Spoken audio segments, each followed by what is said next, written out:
So any questions that were generated that you want to ask, and please come up to the microphone. Presumably the cost of depreciation is related to the cost of build-out, which is an estimate, so I wanted to ask what the basis of that was. What's the basis of the build-out costs, which leads to the depreciation estimates? And the other question is, do you have a sense of what the taxes are going to be, just so we have an idea of what the full cost Right. What we assumed was that the numbers that we worked with MBI to come up with for estimates, Steve and I and Monica went down every week and met with MBI for a year to come up with all these estimates for the construction cost and the design and engineering costs.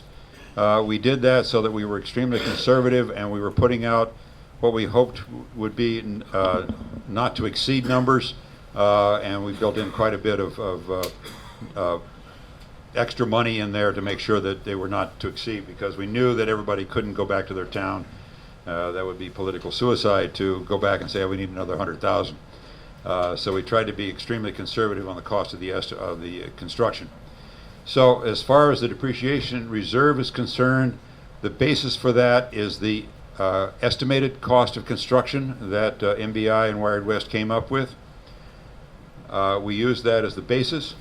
Now, if you read section 164, you'll find that the depreciation reserve is a requirement.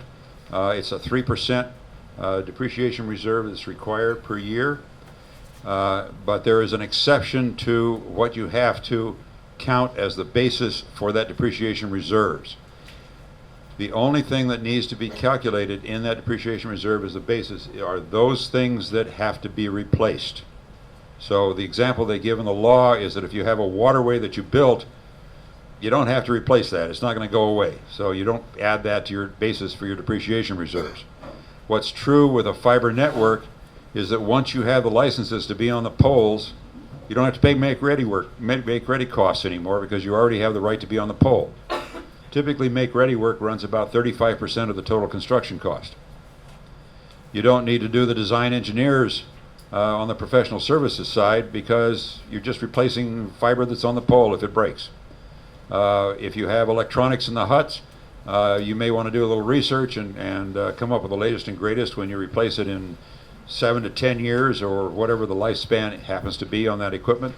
You don't need any engineering basically to do that. So the basis was calculated by looking first at the estimated construction cost, then subtracting out those things that don't have to be done again in order to replace the fiber. So just the labor and the cost of the fiber and the cost of the electronics are included in the depreciation basis. And that's how we came up with the number for each town. We do know how many poles and how many miles of fiber you have in your town, so that also helps with that calculation. So we came up with that for each town so that you had a basis for that. And there was a second part to the question, and I forgot it. Taxes. Taxes. Can I just add a clarification to that? Yeah. These are not WiredWest numbers only. I've been working with MBI on our town readiness, and it's exact same assumptions that they're making in the town readiness. So the basis for depreciation, all of those things are the same thing, that if your town has been involved with MBI doing a town readiness assessment, it's the exact same set of numbers. Right. The other thing is that the numbers that we're giving you for depreciation reserve are high, because the estimates that we came up with for construction included doing drops to every house. If your policy in your town, and it's going to vary, some towns think that they need to do drops to every customer or every potential customer, and some towns believe that it doesn't make sense to spend the money to install a drop to somebody that's not going to take service. So if that is your policy, that you'll only do the drops to those premises that are willing to take service, then that's if you got a 60% take rate, then 40% of the cost of doing the drops reduces your construction cost and therefore reduces your depreciation reserve requirement. So what you have in your hand is a high number for your depreciation reserves, depending on what your policies are going to be and what the actual construction costs are going to come in at. What was the second part of that was the taxes, the tax increase. On the phone bills, you're required to pay some minimum federal taxes, the 911 charge, I believe the portability charge that comes to about $4 that you have to pay. If you look at your Verizon bill, you'll see about $30 worth of taxes that are on there, and they said federal this and federal that. If you look up what those taxes are, they are taxes that the federal government allows Verizon to charge, but they go in Verizon's pocket. Okay? We're not going to charge those. So the required charges that we have to add to the phone bill come to about $4. Sales taxes for Massachusetts also have to be charged, and those sales taxes will be added on to the fees that we've shown, and that will be true for any provider. And to clarify, Jim, that taxes only are added for phone, not internet-only customers, correct? Correct. Are there any other questions? All right. Any other questions about your breakout session that came up? Yes. You just talked about how the total costs were achieved or arrived at. Those costs have been developed over the course of a few years. Has inflation been factored in there? I mean, we're a few years beyond when all of those were developed. You said they're conservative. Do you feel that they're still conservative, given the costs and labor costs, et cetera, et cetera? Yes, they are still conservative. If you look at the inflation rate over the last 3 years, it's been almost zero or negative. The other reasons that I believe that that's true is that in terms of being conservative, overall we put in $9 million in this budget for project management. We're not spending that. We put in money for building a satellite head-in for TV services. We're not spending that. There are a lot of charges that we put in money for set-top boxes. We're not buying those. So there are a lot of things that we put into it that we're not going to do, and I still believe that we have sufficient buffers in there, and those are conservative numbers.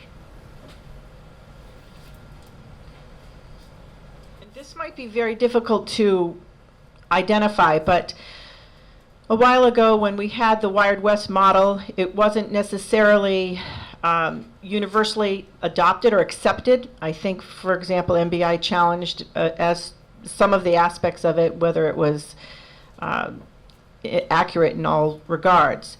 I know there was no real agreement on that, but if somebody external were to look at your model and poke holes in it or try to poke holes in it, have you asked anybody to do that? Have there been changes in your assumptions relative to the original model that you developed? And how do you think that would stand up under external scrutiny?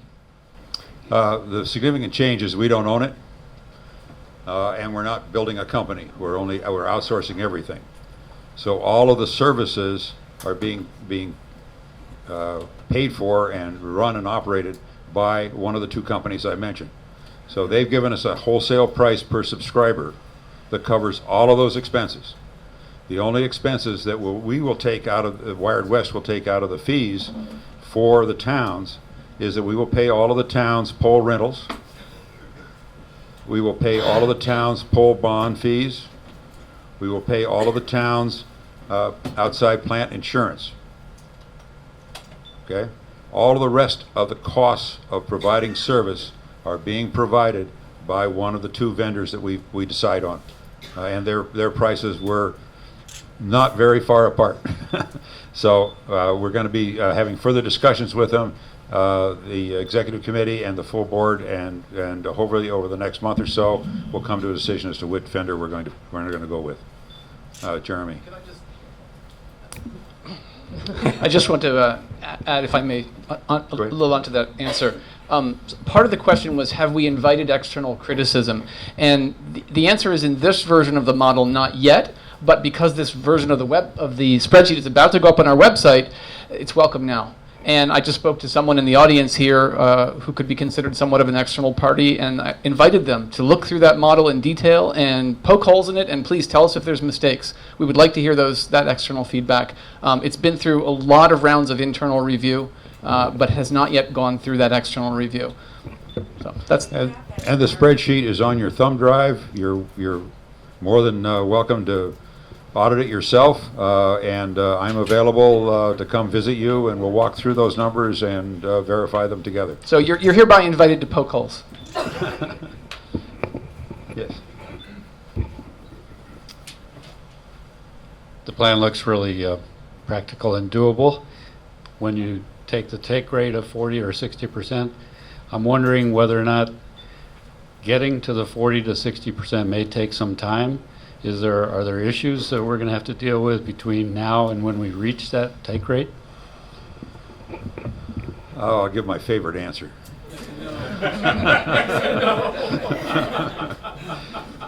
Yes and no. One of the things that is included in this this wholesale price that we've gotten from the vendors is marketing support. That means salespeople with boots on the ground, going door to door, standing at the dump, getting people signed up, putting up a website for people to sign up on, producing marketing materials that can be sent out to people. We'll work together with them and share the legal expenses for coming up with contracts between WiredWest and the consumers. So that's the no part in terms of you have to do anything, because that's all built into the price and our expectations that the vendors, the service providers are going to provide. The yes part of that is that the more successful you are in your town for getting people to sign up, the better for your town and the better for everybody else. So having volunteers in your town go out and put on events, talk to your neighbors, do the kinds of volunteer outreach that are required, the better off we all are. So it's a combination of your effort and a combination of the service provider's effort to get people signed up. Now, what's going to happen on day one?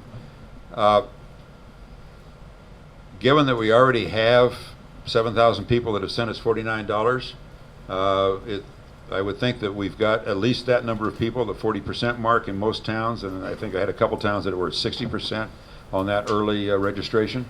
So we know that we can hit that mark immediately.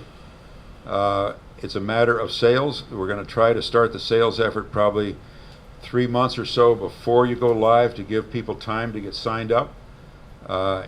What happened, one of the carrots that you can use, or sticks, depending on your point of view, is that you can tell consumers that if they sign up and get the drops done during construction, it's free.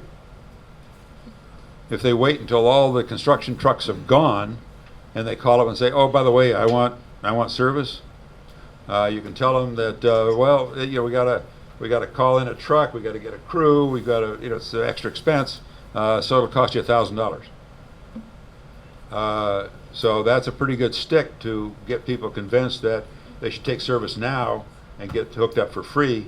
But that's up to your individual towns as to how you want to manage that policy and get people hooked up. But there are things you can do to get that take rate as high as possible on day one, and then we'll move forward. Okay, so I do want to move on so that we get to everything. Is there any especially urgent questions that you'd like me to address now before we go forward? Just knowing that MBI will put whatever roadblocks they can in our way, what can we expect? How can we, what can we be saying to them? Because it always gets to be. Great question, and I know it's on everybody's mind, and that is part of the frustration piece. I'm going to hold it. All right. I will answer that before we go home, though. Yeah. So we will talk about it at the end. So Leslie's got it right there. We will be talking about that. The numbers that you provided in terms of the cost, the monthly cost, are as a result of your RFP process. Did they provide a guarantee over 5 years? Is this a 1 year cost, and do we expect it to escalate substantially over time? So what kind of guarantees do you have, and for how long? The answer is that if we get this thing lit up in the next 2 years, that those prices will be good for 3 years after that. And we have a good chance that we have other companies, if they should choose to raise their price, right? We're not even started, and we already have 2 very interested service providers. So basically 5 years from today is the prices are good for. Is there any escalator in there? No, not over that period of time. Can you negotiate an escalator? No. After that time? After the 5 years, Can you negotiate not to exceed blah, blah, blah? we can negotiate. So the unknown, but we have guaranteed rates for the duration of the contract with the service provider. Well, can you please can you try to negotiate beyond that? Since I'm going to be one of the... The parking lot, please? Yeah, so that's, I think we do need to move on. Thank you, but that's a great question. All right, earlier, somebody asked about, what about drops to the home? How are those going to be paid for? So I want to let you know that drops to the home, so running that fiber from the curb to the home and installing that little box on the house that actually brings you service, is part of the build process. And it's up to your town to decide how you're going to handle that, which homes get connected, and how to pay for it as part of the build process. So I'm giving 3 examples here. There's lots of different ways to do that. So your town may decide that all homes get a connection built regardless of driveway length. So the thing to consider here is, what about that family that lives on the half-mile long driveway, and are you going to pay for them to be installed for the same charge as someone who lives right off the road? And for those long driveways, are you going to put a cap length on it? For example, only homes with less than 300 feet from the road get connected for a nominal or free, and the rest is up to homeowner. Or you can charge every homeowner and charge them significantly to pay for those drops. So there's lots of things to consider here, and of course how much you charge is going to affect your take rate, because you put that charge out of range for people, and then they're not going to get service. WiredWest will charge a one-time $99 activation fee. So that's just to flip the switch and bring service. And of course there's setting up billing and other things, but that is a one-time only charge to begin service at a household. The installation, the infrastructure is up to your town. It's part of the build. One quick question. By house box, do you mean the fiber termination, or do you mean the customer premises electronics? Both. In this case, I mean the ONT, the optical network terminal. So this is the little box that brings the internet into your home. There's a couple of ways to do the installation. It can be wireless, so there can be this little box in your home, and then it just broadcast a wireless signal throughout your home, like most of you probably have like those router boxes in your home now, and you get Wi-Fi in your home. The other way is hardwired. Okay, so you could run cable through your home and plug your computer into it. So there's installation considerations. There's multiple ways to do that, and cost differences, of course. Is it inside the home, outside the home? So that is one of those weedy questions that has lots of different answers. Okay, but I just want to make sure you're saying, so that the towns in their build designs need to make sure that we are including in there all of the customer premises electronics. Include all the customer premise, yes. Okay, thanks. Okay, great. Except for the inside wiring. Yeah. Right. And I also wanted to just clarify, the reason that WiredWest will be charging a $99 activation fee for every customer is that we need to establish a cash reserve for break fix. When we buy insurance for outside plant maintenance, that insurance has a deductible, $25,000 to $50,000 deductible. It's there for major disaster payments, but anything that is less than that, we have to pay out of pocket. So this $99 is per customer is there to provide us a $400,000 or $500,000 cash reserve to make sure that we can maintain the network on an ongoing basis. Then that's the reason for it, and we need to have it. All right. So during your exercise in the workshop portion, a lot of you asked about, well, what about my vacation homes? I live in a community that has a lot of lake homes or winter homes. And the answer is that part-time residents can start and stop internet service at will for no cost. They will need to pay a minimum fee of at least $10 charged by our service provider to keep your phone number. Otherwise, it's just like every other phone and internet company out there. You have to pay a charge if you want to keep your phone number. But other than that, it's free to connect, disconnect at will. And the intent is that the website that will be put up by the service provider will allow customers to go to the website and turn that service on and off themselves, and that will affect their billing. So if they forget to turn it off when they go away, then it'll stay on. If they turn it back on from Florida before they come up, then it's on when they get there. So it's up to the customer to manage that themselves. One question?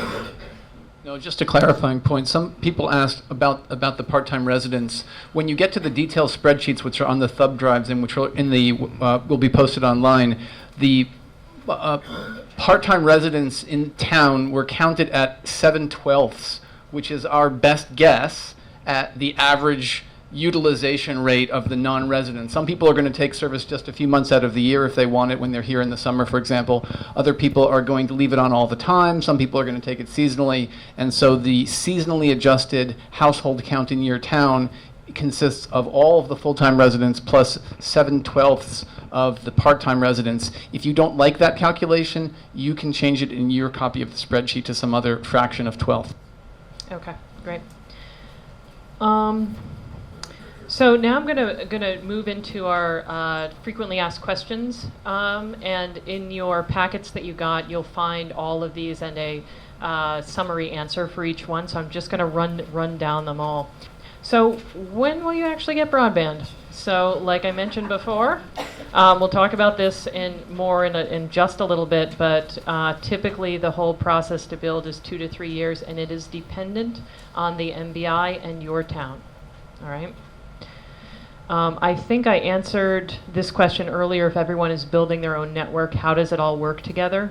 And the answer is that WiredWest will provide basic equipment and design specs that should be built into your network. They will be very standard. They'll meet the industry standards. And the MBI has said that they were planning to incorporate regional design anyway, so it is a negligible added cost. And how does MBI play into this? And by this, I mean the WiredWest plan. And the answer is hopefully not at all. MBI is only concerned with managing the build at this point. So they have stated multiple times that the operations of networks are up to towns and it needs to be sustainable. So what happens if the cooperative doesn't have enough money to operate? So we touched on this a little earlier, where the WiredWest board, made of one delegate from each member town, will be involved in board decisions. So in the case of a shortfall, the subscriber rates could be increased to cover the difference. And like we keep saying, the current business plan is designed to be super conservative, and it makes every effort to ensure that we are a success from day one. If you have any concerns, let us know.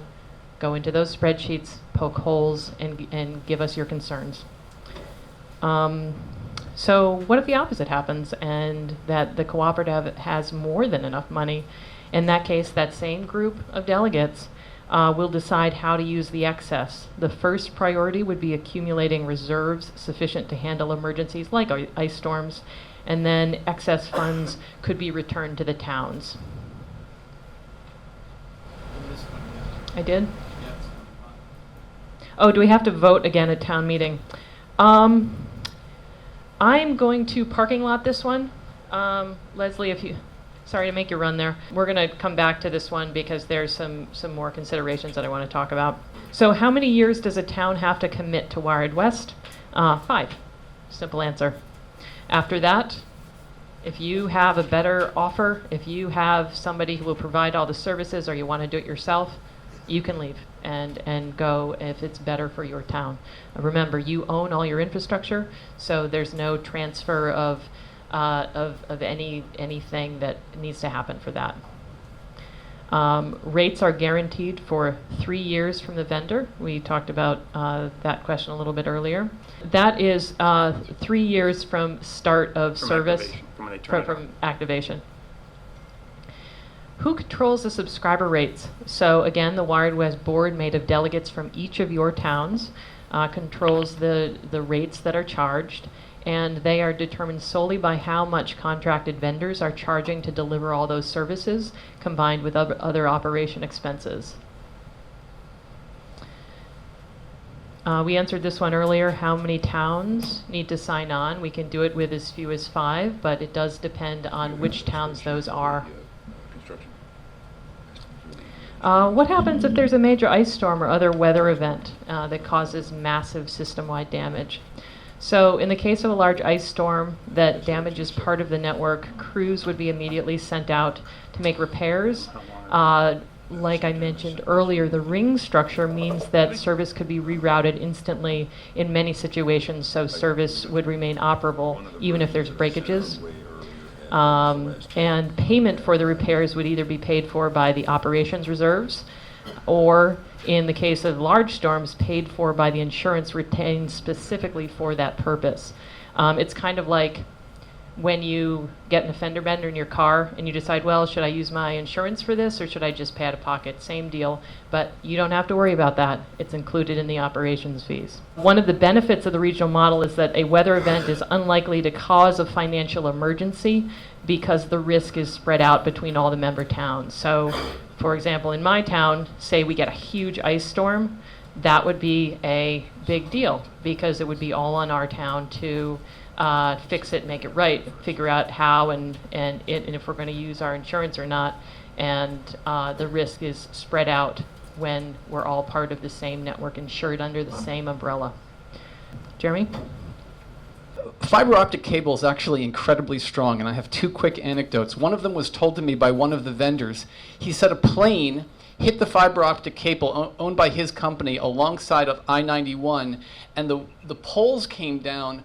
The fiber optic cables were lying across the highway, and trucks and cars were driving across them, and the service stayed up. It was only after Mass DOT came and said, you have to get that out of our roadway, that they had to go out there with the big loppers and cut their 288-strand cable. But the service was up and running despite all the traffic running over it. The second example was in my town just this past fall. A car went literally right through a telephone pole. The telephone pole, about the top 2/3 of it, was hanging in midair, suspended by all of the wires, and the service was up. Go fiber. All right. So what happens if homes want to sign up much later than the initial sign-up period, or your town has, say, a newly constructed home or a newly constructed housing development?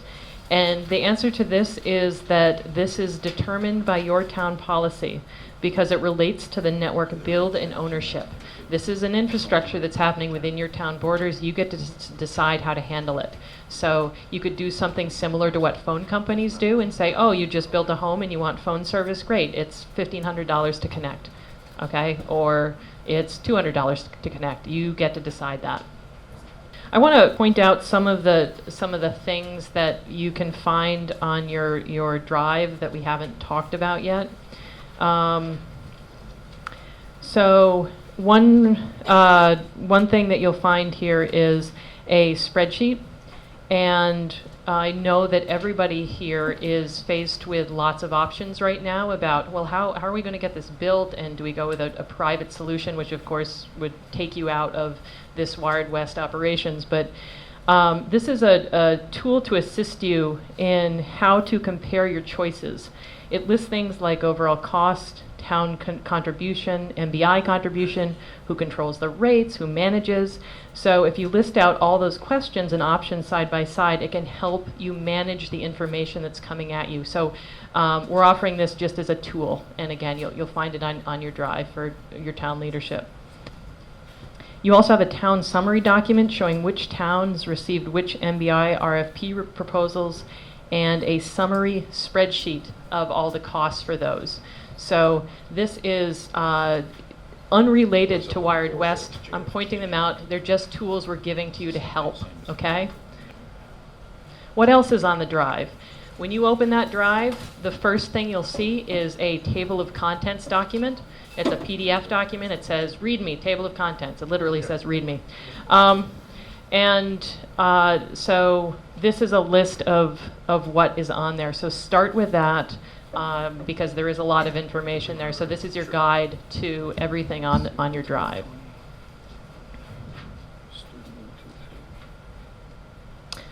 All right, now let's dive into some more questions. Alistair, you've had your hand up for a while. Given that we're all going to be building our own networks, presumably, and they'll be coming online at different times, how are you going to handle that? Will there be potentially a completed network waiting to get activated? One of the things that, in terms of timing, is that the huts will have to be established, the ring established the connection back to Springfield and Albany established first before the town build-out happens, so that we have all of the huts live and we have signal getting to the huts. So that'll be the first step, so that when we're doing the hut to the home construction in each town, we can light those up as we go. So then, say we had our hut done first, but Yeah. then we might be waiting for other towns to finish theirs. Yeah. Our yeah. build presumably could be finished and yet still waiting for. the I rest would of the expect stuff that to the get- establishment of those huts and the establishment of the ring, well, the ring may be different. You have to feed that in. I have to think about that, and I'll get back to you if we put that on the parking lot. I'll work out a schedule. And then in terms of electronics, would all the towns can pick whatever brand they want for their hut and it'll work with your ring? The preference is from the service provider that it's more economical that if all of the equipment is the same, then they don't have to train their technicians on multiple versions of equipment. And it also makes sense in terms of buying spares. If every town had different equipment, then we'd have to buy that many more spares. But if we're working as a region and everybody has the same equipment, then we only buy a limited number of spares to service the entire network. So you would, or have you spec'd out the We've stuff? interviewed several of the vendors so far and looked at their equipment. We will continue to do that process during the design phase, along with the design engineers, and then we'll make a recommendation as to what equipment makes sense. Good, thanks. There's lots of choices in terms of the ONTs and the OLTs. The ONTs is the equipment that goes in the house. It can be anything from a very simple little box that you plug a cable into, and from there it's up to the homeowner to do inside wiring and get it out, to something that's much more expensive and complex, that has all the phone equipment in it, and has a wireless router in it, so that you put that on the inside of the house, and voila, you've got wireless signal throughout your house, provided your house is capable of handling that. There's some horsehair houses that you'll definitely need to do some inside wiring on, because the wireless routers won't penetrate. But those are things that we'll consider, price versus features, and how to manage that when we come up with our equipment recommendations. All right, I have two questions, both from the FAQ. One, when you talk about the rates are going to be set by the WiredWest board that consists of representatives from all the towns, but you say you can actually bring this up with only as little as 5 towns actually being involved. Is that going to require the WiredWest board to be restructured so the people deciding the rates are actually the people who are paying them? No, so the board will be made up of who's actually in, who's members. So in the case of only 5 towns want to do this, can do this, that's the board. Okay. And the second thing, you talk about what happens if we have a disaster. There'll be people out there with the crews rebuilding it. How are you sure, are you going to do anything to make sure the vendors actually have access to enough repair facilities to actually meet the problems? A lot of us remember National Grid leaving us without heat and power for 10 days a couple of years ago. The answer is yes, but I can't. If we have a region-wide ice storm, obviously the power companies do their thing first.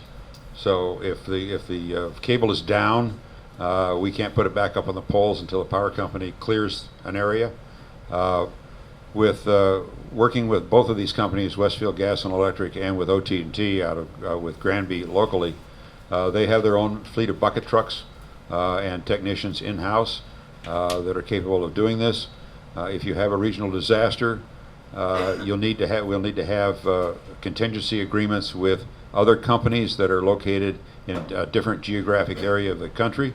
I remember when the hurricane hit Louisiana, a lot of the power crews went from here down to New Orleans to help restore power. When we had the ice storm here, we had people coming in from the Midwest and from the South to help restore power. We would have the same kind of arrangement, so that we have our own dedicated fleet of trucks that are outside the area that would be responsible for bringing the network back up online as quickly as possible. Is there a period where it'll be down in a major ice storm? Probably if all the poles are down and you can't get to the street to repair it, we got to wait for the power company to do their thing first. All right, lots of questions. So I'm going to start over here. This is a quick one. I just would like a little clarification on the fee that you mentioned on slide 7 in the first time, the 28,000 or at least 28,000 fee for the connection to the middle mile. I wasn't aware of that. Is that paid to the state, or where does that fee go to? Yeah, so that is, I'm actually going to let the panel take care of this one because it's a detailed answer, but the short answer is every town, like you build your own network, now you have to connect to the larger worldwide internet. Right. To do that, you have to connect to the middle mile, and that's where that cost comes from. And Jim? Yeah, the AXIA, the MB123 network was built as a middle mile backbone. Mm-hmm. The logic for building that network is that each town could operate independently of any other town by simply taking their local network and attaching it to the MB123 network. That gets you back to Springfield. Okay, from Springfield, then there's what is called a network-to-network connection that gets that connects that network to the World Wide Web at the hotel in Springfield. So if each individual town was to connect to the MB123 network to get back to Springfield to get to the World Wide Web, the fees that Axia charges for that, its lit service as opposed to dark fiber, is $1,200 per month. Per gigabit. So the experience in Leverett, I believe, was they're currently using about 1.5 gigabits, so they're taking 2 gigabits of service for that town. That's $2,400 a month or $28,000 a year. So who's that fee paid to? Excuse me? Who is that fee paid to? That fee is paid to Axia. Axia? Yes. Okay. And that will never go away, right? That's just That will never go away. Annual responsibility. So each Yes. town will have to build that into their budget. That's correct. Yeah, okay. Thank you. If you're doing it by yourself and not part of the regional network, Right. then you'll have to build that into the budget. If you're part of the regional network, that will all be covered by WiredWest. It will be. Yes. Okay, thanks. Short of a major disaster, I mean, the town of Heath has power failures almost never. But when it does happen, the telephone often still works. How is the system powered, and where does it come from? The ONT, the optical network terminal that's in your house, will have a 24-hour battery backup. You can hook that up to a bigger battery if you want to, but all of the installs, because of the territory and the geography of where we are, we expect outages. That's the reason I own a generator. Is that we'll need some battery backup to maintain that signal and maintain your ability to use the phone. I know most people in New England also have generators or some other means of providing themselves with electricity for an extended period of time. That would also keep your network terminal up. The hut itself that's in the middle of town will either be connected to your public service. I know in my town, I've talked to my fire chief, and we plan on locating a hut behind the public safety building so that the hut can be connected into the emergency power system that's in the public safety building to provide emergency power. It'll also have battery backup, so that there'll be a transition to the battery and then to the generators so that there won't be any loss of connectivity. But the huts, you can buy the hut for your town that has a built-in generator system in it, so you want that. It'll also have HVAC in those huts for hot days so that we keep the equipment cool and it doesn't fail. The fiber itself doesn't care. And the fiber itself doesn't care, as long as it's less than the melting temperature glass. Leslie, quick question. Yeah, I was just going to say this is a perfect example of how deep you can actually go. Jim could talk another 20 minutes on this subject. So it makes sense for those who do want to go deep or have specific questions that are going to go deep. Please do sign up for the executive committee to come out to your town and talk to you about any specific issues you have, general issues, anything, any questions you have. Believe me, they could be answered. So I just wanted to throw that out. Thanks, Leslie. I was just curious as to, as we bring all our municipal buildings up online with internet service, phone service, has there been any consideration as to what fees are going to be involved, or? As you're talking commercial versus retail. Correct. I would suspect that, knowing my town, and I suspect most of the towns are similar to my town, that we're part-time governments, that a 1 gig service at $75 best effort, and just let me clarify what best effort means versus a service level agreement.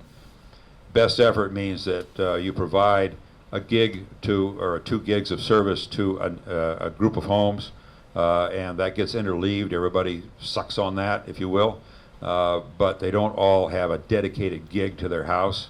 So if everybody's downloading a movie all at the same time, you may see that drop from a gig to 700,000 megs or something like that. So it's best effort.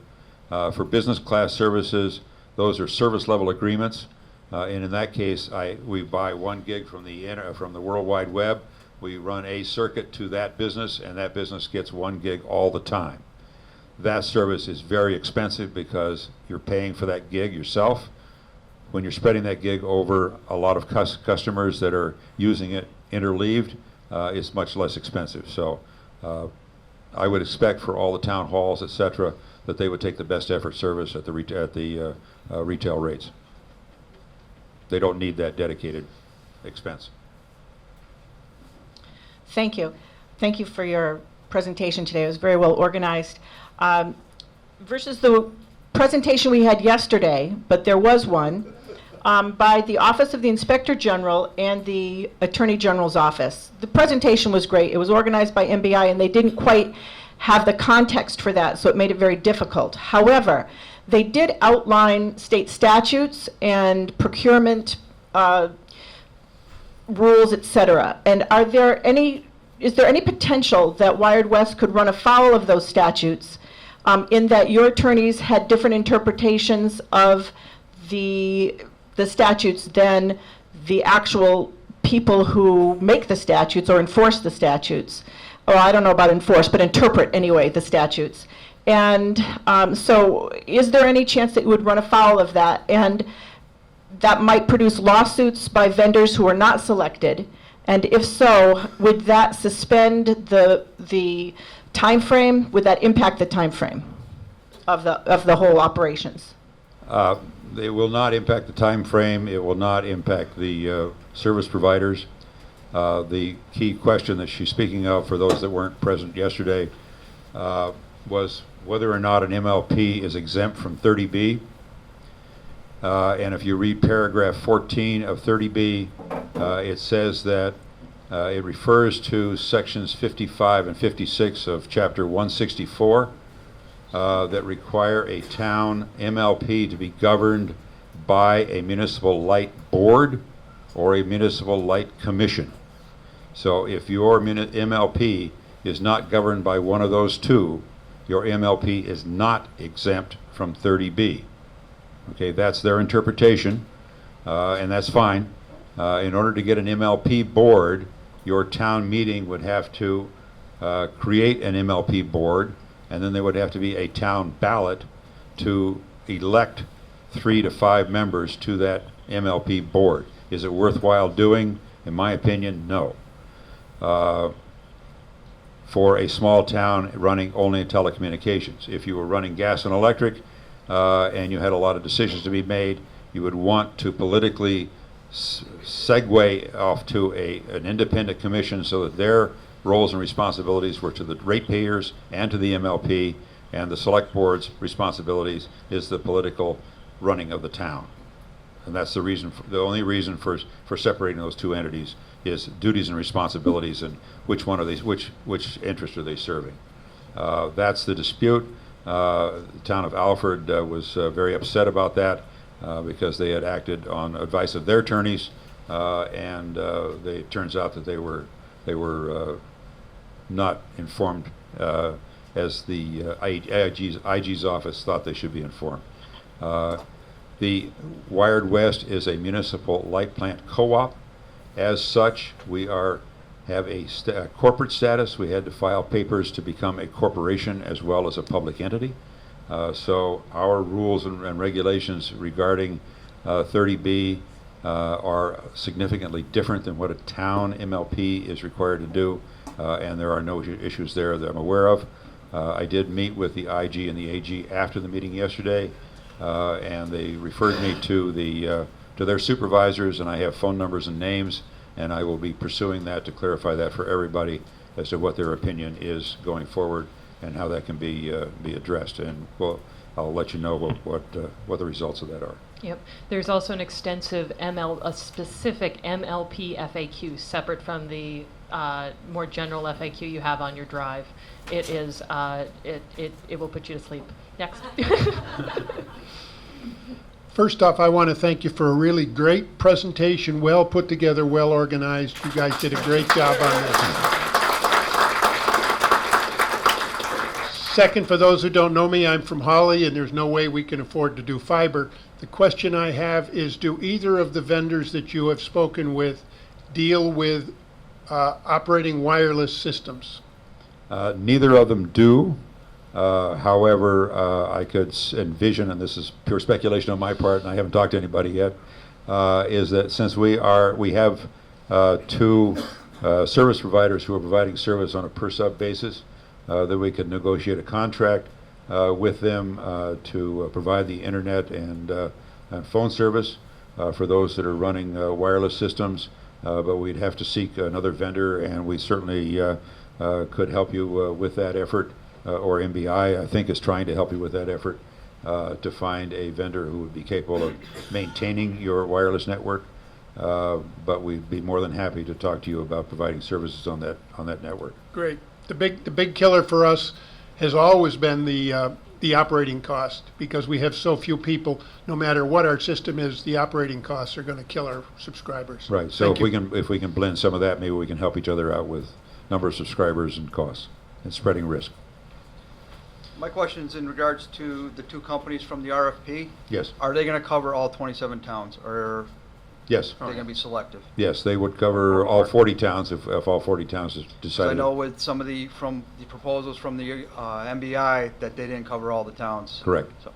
Yep. Thank you again for all of this, but as one of the masochists who did both yesterday and today, I'm here alone from Windsor because my select board chair went to yesterday's meeting, threw his hands up and said, we're never going to do this. We're just not going to be able to do this. That sounds bad, but to me it was good news because he finally realized that we can't do it alone. I've been telling him that all along. But the question did come out, and Jim, you alluded a little bit to it. My take on yesterday's meeting was MBI convincing my select chairman and others that if we didn't work with MBI to build the network, we'd get in trouble.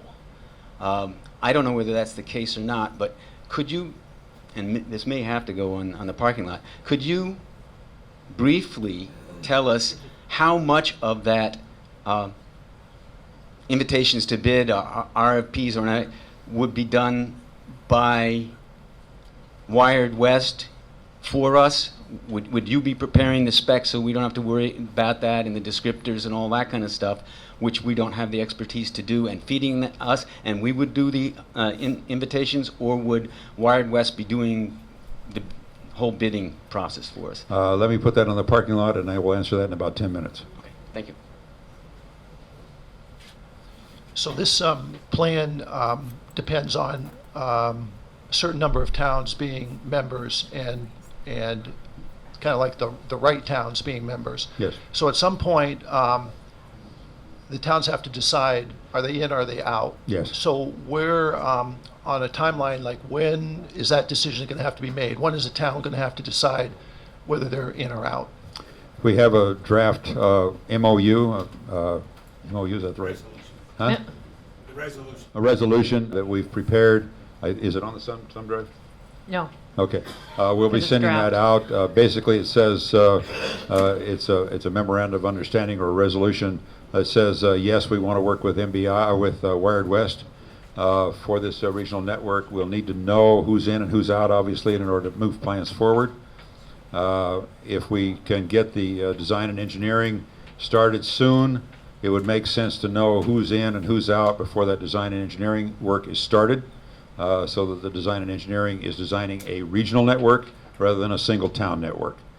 So if we can get the design and engineering started in the next couple of months, it would make sense to have the towns sign an MOU or pass a resolution that they want to be part of this regional network in that kind of time frame so that the engineers are doing their work in a productive manner. But nothing is cast in stone yet in terms of time frame. I'm just speculating that if we can get in, it needs to be done before the engineering work's done. If we can get the engineering work done, started soon, then that's when it needs to be done. Jeremy. By the way, Jeremy is a member of our executive committee. He's not a shill sitting out in the lobby. I'm a plant. If it's not already very clear, I want to emphasize that the purpose of today's workshop is to give people at least one option. Now, you're going to see on your thumb drive, and Gail showed briefly, some towns are going to have several options, and those towns are both fortunate and unfortunate because they're going to have to evaluate. But I would say, and I've been involved in this only for 2.5 years, not for the 5 or 8 or years that some other people have been involved, I think it's unlikely at this point that any additional options are going to come out. We have really looked around hard. The state has really looked around hard on our behalf. We have all put out RFPs. We've invited companies to come in multiple times. Pretty much the ingredients are on the table. A town that wants to build a network is really going to have to take a good look at this right now and pick which direction they're going in. And today's workshop is about making sure that towns have at least one good option. You should evaluate this option as a good option. You should evaluate what other options are being presented by your private partners or by the state also. But with that in mind, I would think that within 2 months, 3 months, 4 months, most of the towns will have decided, yes, we're going to do something, and which one of those things we're going to focus on. So that's my additional answer to Jim's answer.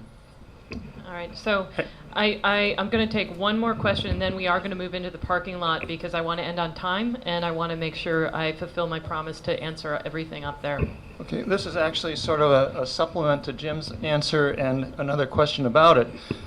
If a town can't make up its mind or makes up its mind in a different way now and goes with some plan that requires them to buy equipment that's different from what the standard is for the network, and then 2 years down the road they decide, hey, this isn't working, can we join WiredWest? Two things. Will there be a cost to us for not assuming the risk involved in being in on it at the start? And will we have to think about junking some of our equipment and buying something new because it isn't compatible with the network? Yes, and yes and no. It depends upon whether or not you choose the same equipment that everybody else is choosing, and I would advise doing that so that it gives you flexibility. The switching that needs to be in your hut in order to participate in that ring would have to be added, so there would be some extra expenses involved, whether or not you had spliced fiber from your town hut to the border and to the next town huts to the border, and how we get you into the ring would have to be decided. So there may be some extra expenses, but we welcome all comers and we'll figure it out. We've also been told by the vendors that all the major networking equipment is fully interoperable. So if you put equipment in your hut that's not the exact same brand, we would like you to put the exact same brand, but even if you don't, it's still going to be essentially interoperable. It's interoperable, but the software packages that run it can be different from vendor to vendor, so there are some differences. So yeah, we'd like it all the same. All right. Gail, All right. Gail, can I have 60 seconds? 60 seconds. Only 60. Okay. Go. Hold me to it. The hat that I'm wearing today for WiredWest is that of treasurer. So just to give you a brief update, last year we have 27 member towns. 16 of those 27 towns, in effect, forked over $5,000 of their MBI grant money to WiredWest so that we could do a lot of the work that you see in front of you now. We currently have about $10,000 left of that $80,000. This past year we had not, for fiscal year 16, we did not ask member towns to pay dues. We asked for contributions, and 9 towns have authorized those contributions. Chances are, and I know there's a lot of finance committee members here, the WiredWest board has not voted to charge dues for fiscal year 18, but chances are we will. So that's another way that we're going to determine who's in and who's out. because if you can't pay your dues, you can't be a member. Our bylaws don't or allow us to assess dues up to $1,000. We can't go over that. So even if we have 27 towns giving us $27,000, that's the kind of budget that we as a volunteer organization are working on. There's a lot of work that we've done here that we couldn't have done without the support of the towns and a lot of the people that volunteer their time. Thank Done. you. Okay. So let's move over to that parking lot. So there's some items in yellow there up at the top. So we'll start at the top. Town, MLP versus co-op. I'm going to direct you to the MLP FAQ on your drive. It's loaded with information about this. And so look at that. If you have continued questions, please contact us. All right? What role does MBI play in the operations? And like I said earlier, our hope is none at all. This is a plan that kicks in once your network is built. So we don't anticipate them throwing any legal or otherwise roadblocks in the operations part. The build, again, something separate entirely. Service follow up to that. Your plan is based on that ring, I think you called it, the regional, and that I think is going to require some cooperation in terms of if MBI is doing the build and you want it to be a ring, then you are going to have to work cooperatively with MBI. MBI is going to have to work cooperatively with the towns / WiredWest in order to ensure that that design is factored in. So I think that operations is separate, but the build, your operations is contingent upon the build and the cooperation there. Let me see if I can't answer a lot of those parking lot questions all in one fell swoop. Or not. Yeah. I did attend yesterday's session with MBI and with the IG and the AG's office. One of the things that was interesting was that the AG's office, if I have the right person, said that an MLP to MLP contract is exempt from all of those purchasing laws. It's simply an intergovernmental agreement. If you'll notice in the responses that were made to the RFP by all of the vendors, there was an RFP from Westfield Gas and Electric. Westfield Gas and Electric is an MLP. And I'm in the process of trying to talk them into joining WiredWest as a member. So if you look at that RFP, you'll see that what Aaron Bean, who's the manager of Whip City, put in that RFP was fees for engineering services, for design and engineering and for project management. What we know for all of your towns, because we have mapped every single town, we've mapped every single pole in your town, we have mapped every single residence in your town, and we have NDAs with all of the power companies to get their data on their poles. We know how many poles are in your town, and we know how many miles of fiber are going to be in your town. So using those numbers and using Aaron's number in his RFP, what we found is that the cost of engineering, design and engineering, that Westfield Gas and Electric is proposing in their RFP is significantly less than what we had budgeted for design and engineering for this project, to the tune of a couple $1 million. So given that the AG's office said that we can work MLP to MLP without any RFPs, and given the fact that MBI, I had a conversation, Charlie and I had a conversation with Peter Larkin yesterday after that meeting. Basically, MBI put out an RFP for design and engineering. There were 3 companies that gave responses.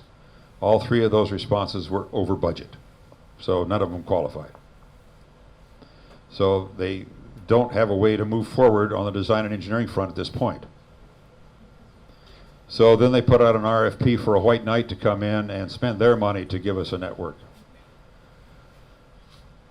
No real white knights came in. Well, the white knights that came in all wanted you folks to pay for their network so they could own and operate it and take the profit from it. So at this point, what Bill acknowledged that they currently have no way forward. The only thing they can do is issue another RFP for design and engineering services, which would take 120 days. It takes time for them to put an RFP together, 30 days to put it out, 30 days for response, 30 days to decide who's going to be reported to. So another 120-day delay. I intend to start talking to Aaron Bean of Whip City next week to start fashioning a contract for design and engineering services for all of our towns as a template to get this ball rolling. Without MBI's allocation of the Right. professional services. Now, So- I had a conversation, as I say, with Peter Larkin yesterday, and I think Bill Innan is here as well. Bill's in the back taking notes. Bill, we really appreciate you being here. Thank you. Thank you for being Thank here, you. Bill. Peter told me that Bill's role here today is to take notes and take information back to the board and report on what we're doing. What Peter told me, Peter told me was that if we can show that we've socialized a regional network, that is what is needed. And what he's meaning in terms of socializing the network is that if we can get the large towns to sign some kind of document that says, yes, we understand, we're going into this eyes wide open, we understand that we are subsidizing to some extent the smaller towns to make this whole region work, and we get the smaller towns to sign in and say, yes, we understand what's going on here and we're in for 5 years, that take that document to them and they'll change their policy. So we need everybody to take a hard look and to get on board. Let's make this thing work and let's get moving. Yep, so I hope that we're not muddying the waters further, but what this means is that WiredWest is being a very strong advocate with the state to try to get the build process, remember I said they're separate, the build portion going for all of us. So what would be helpful for us, Charlie and Bob had a meeting with Representative Kulik Monday. If we're going to do the design work, if each town is going to take on that role for doing the design and engineering work and the project management themselves, then there's no reason for MBI to maintain their hold on that design and engineering money. Okay, that's my opinion. I'm not going to go there. So what I asked Bill yesterday, or Peter yesterday, was if that was possible. We need to work on that. We'd like to set up a meeting with Peter and Bill and Carolyn Kirk and others at EOHED to present them a plan. What would be helpful in terms of meeting with them is that if we can get resolutions or MOUs or something signed from the town select boards before we go into that meeting, that would be huge to make that case. Representative Kulik indicated that he was in favor of that. I would suggest that all of you contact your legislators, tell them what we're about, tell them what we're asking for, and see if we can't make that happen. And I have give you language. We will draft. Yeah, we'll follow up with that. We'll follow up with that. I'm not a wordsmith. That's the reason we have an outreach committee, because I don't write. Send it out to delegates. Okay.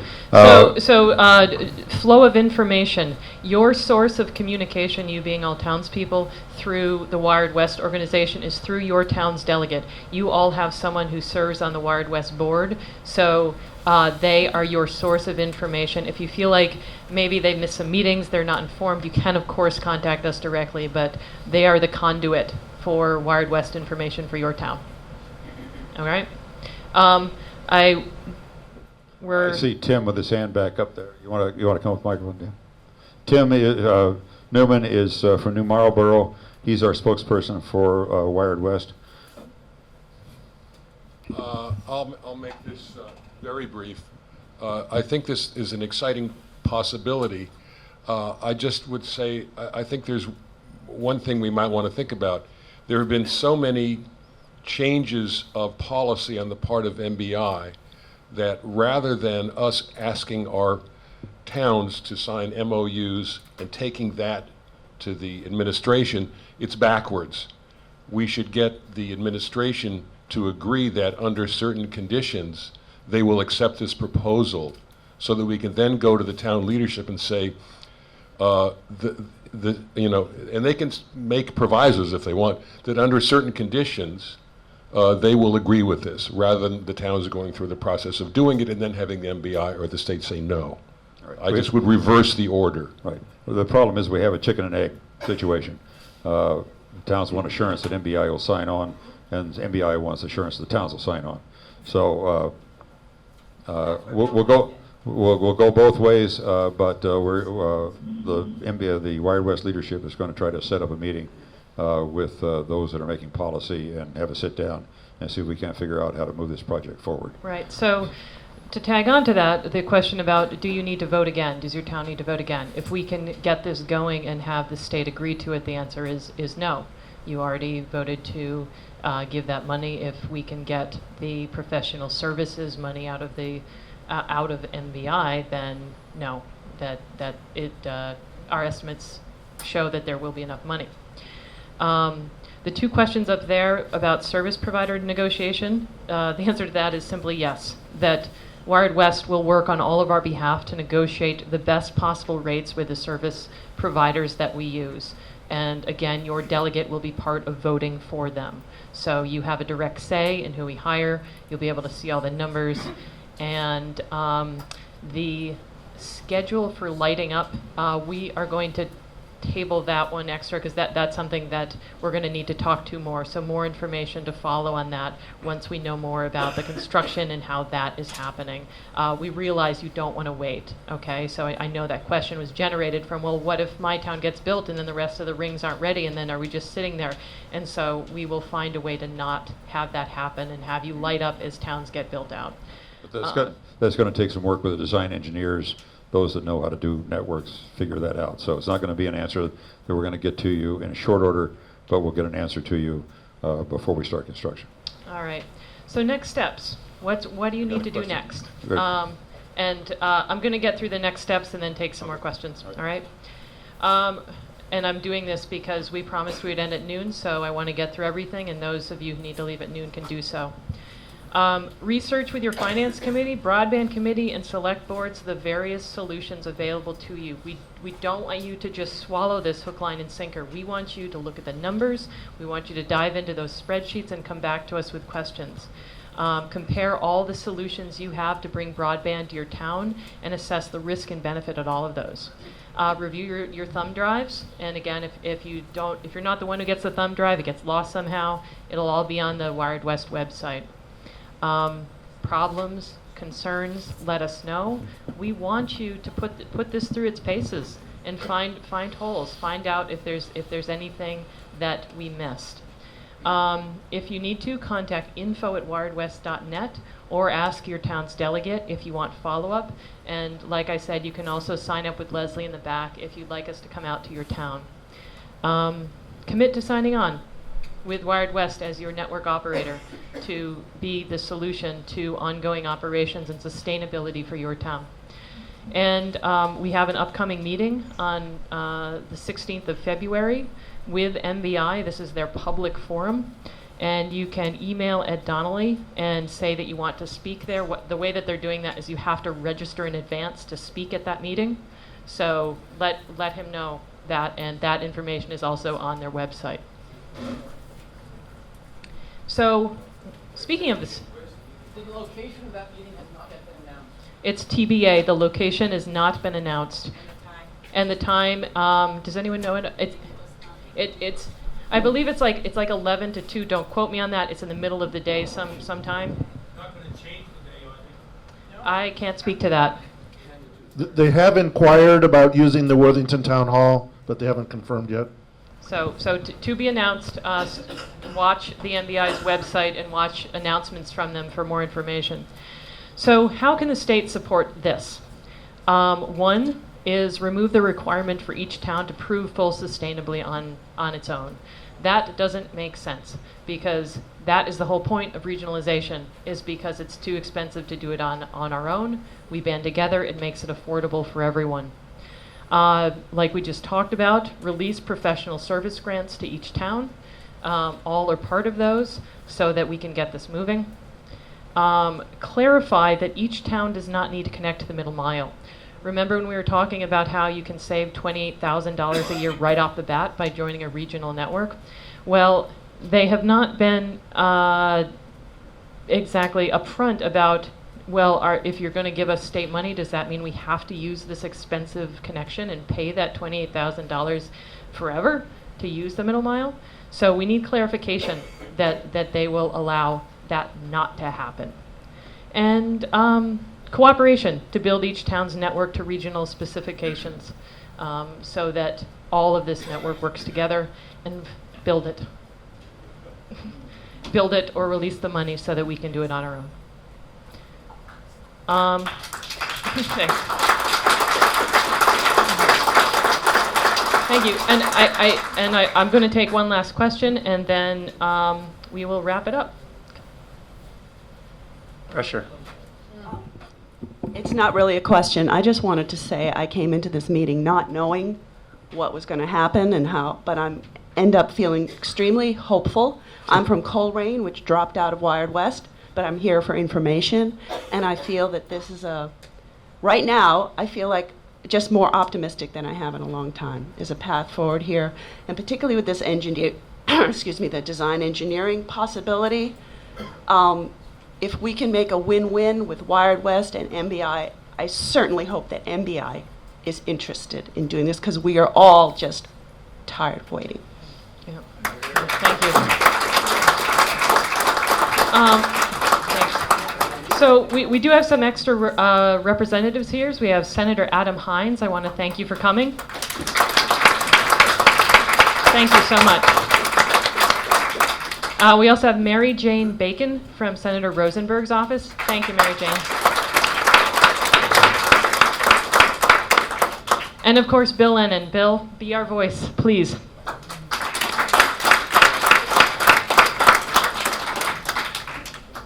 I'm going to take 3 more questions, and then we're going to wrap up. Hello, this was very optimistic. I agree with the previous person. However, it's all dependent upon MBI, the state, really cooperating. And since Bill is our liaison, I get it. I think it would be very helpful to hear from you, Bill. Could we hear from you, or you don't want to do that today, Gail? I think that is unfair, that to put him on the spot, that he is here to gather information, and I do not feel comfortable. Okay, I don't want to put Bill on the spot. I guess the point is that we have been here before. We have been here before, where WiredWest has a certain perspective, and it sounds all great, and I think this is wonderful. I just am reluctant to buy in until I hear that MBI will do the things that are listed on here in order for us to have a path forward, because there isn't a path forward without the cooperation. And the concern is that each of these meetings, you've got WiredWest doing some things, you've got MBI having workshops, and I don't see the cooperation, and I'm just hoping moving forward, when you have meetings, that Bill, as the liaison, and will be able to participate. So once you're prepared, it just seems that the way for all of us to move forward is through cooperative effort, and I haven't seen the cooperative effort be successful up to this point. So perhaps you can understand that, take that forward, and I'll look forward to that cooperation in the near future. Yep, thank you. All right, that was one. Second, and then we have one more.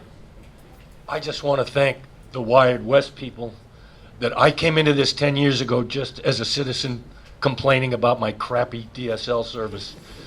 In May, when I got on the board of selectmen in Plainfield and got into this process, I think we are at a different place.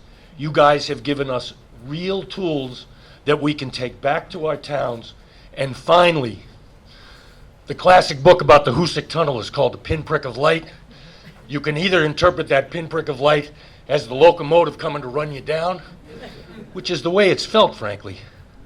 Now it seems like the pinprick of light is the tunnel at the other end, and we've got a way to get there, the tools to get there, and you guys have already done so much work.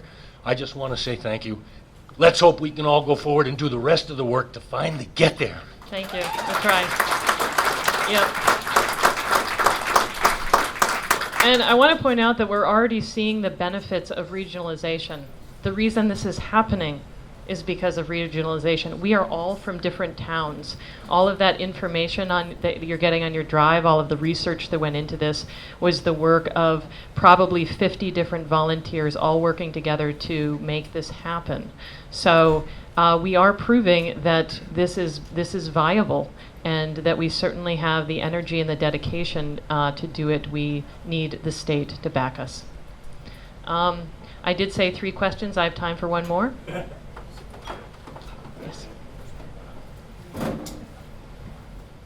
This is not a question, but it's some add-on. I am fortunate. I'm a delegate from Washington. I'm also on the finance committee, and I'm fortunate in our town that we have a very close working relationship between our WiredWest delegation, our finance committee, obviously, and our select board. I know that's not always the case in all the other towns. For those of you who are in towns who haven't made that connection, I want to encourage you, the way to do this is to establish, as Gail said, the conduit of information. Both directions is through the delegate. If you're interested in helping to continue to shape this and participate in this, we need to strengthen those connections. And also, somewhat to your point, the way that this has been set up now is that WiredWest is not responsible for the build. We're trying to provide tools, information, advocacy, but it's the town's responsibility, because we're the ones who are going to sign contracts, if we choose to do it, with MBI about our construction. It is our responsibility and our right to say what specifications those need to meet, how it's going to be done, and to be on the ball in those negotiations to look for what happens about overrides, what are the oversights, because they're working for us in that case. I know that sounds very Pollyanna, perhaps, and has not gone well in the past, but they've put it in the position of the towns. So select boards, you are now, to some degree, in that driver's seat. So take the things that you've heard, take the things that you've been, that we've been talking about in terms of how do we move this forward, and begin to use that opportunity to express these needs. If you need more information, if you need advocacy, if you need support, work with the WiredWest delegate, get involved, get more of this information, work with the worksheets. That's my pitch. All right, thank you. So I want to thank all of you for coming and for your attention and your great questions. It was great to see a packed room here today, and thank you for your respectfulness and for putting a lot of thought into this and going back and being our advocates to make this work. Thank you.